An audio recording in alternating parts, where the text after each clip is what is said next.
2075 میں دنیا جدت اور عدم مساوات کے بیچ بٹی ہوئی تھی۔ استھارہ نیو وینکوور کے چمکتے فلک بوس منظر کے سائے میں جیتا تھا۔ وہ نچلے طبقات میں پیدا ہوا جہاں زندہ رہنا بھی ایک جدوجہد تھی۔ اس کی ماں لمبے وقت تک الجی کی کیاریوں میں کام کرتی تھی۔ اس کے والد برسوں پہلے مہاجر بیڑے میں شامل ہو کر غائب ہو چکے تھے، مگر استھارہ عام لڑکا نہ تھا۔ وہ ایک ٹوٹی ہوئی ٹیبلٹ پر ممنوعہ ٹیکنالوجی پڑھتا تھا۔ اسے نیورا کور کا جنون تھا۔ یہ ایک معجزاتی نینو ٹیکنالوجی تھی جسے اشرافیہ نے قید کر رکھا تھا۔ کہا جاتا تھا یہ انسانی دماغ سے جاگ کر سوچنے اور سمجھنے کی طاقت بڑھا دیتی ہے۔ دنیا اسے مستقبل کہتی تھی، مگر استھارہ اسے چاراغ ہوا مستقبل سمجھتا تھا۔ جب نیکسس ٹاور نے نیورا کور کی رہنمائی کا اعلان کیا، اس نے منصوبہ بنایا۔ ایک گھریلو ساختہ جامر جیب میں رکھ کر وہ ہجوم میں شامل ہو گیا۔ مظاہرین نعرے لگا رہے تھے، فضا میں ہوور کاریں گونج رہی تھی۔ اس نے ڈلیوری بوٹ کی نظروں سے بچ کر عمارت میں داخلہ پایا۔ آڈیٹوریم میں ڈاکٹر ایلینا ووس نے نیورا کور کا تعارف پیش کیا۔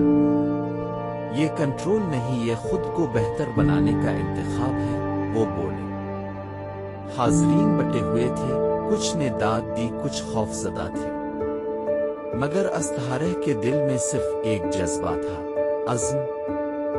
وہ پروٹوٹائپ چیمبر تک پہنچ گیا، سیکیورٹی کو چکما دے کر جیز جیسا آلہ کسی زندہ جوہر کی طرح چمک رہا تھا۔ اس نے لاک ہیک کیا، مگر الارم بج اٹھا۔ وہ آلہ اٹھا کر سرنگوں سے بھاگ نکلا۔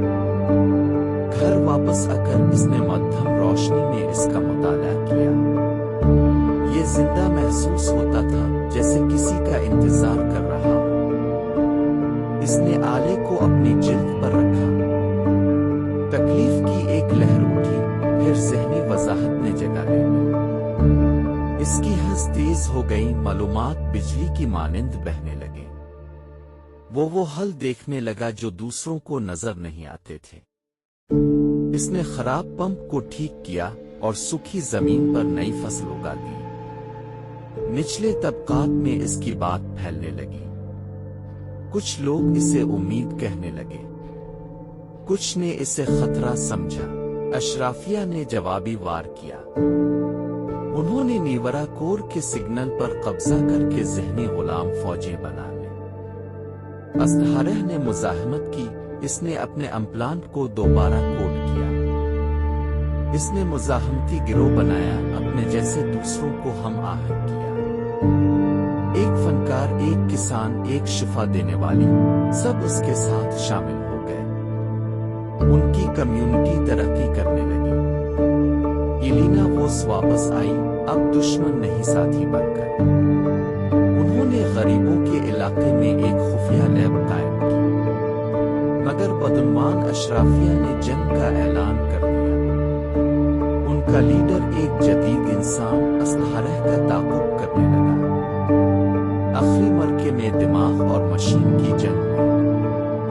استھارہ نے ان کے کنٹرول سگنل کو کاٹ دیا۔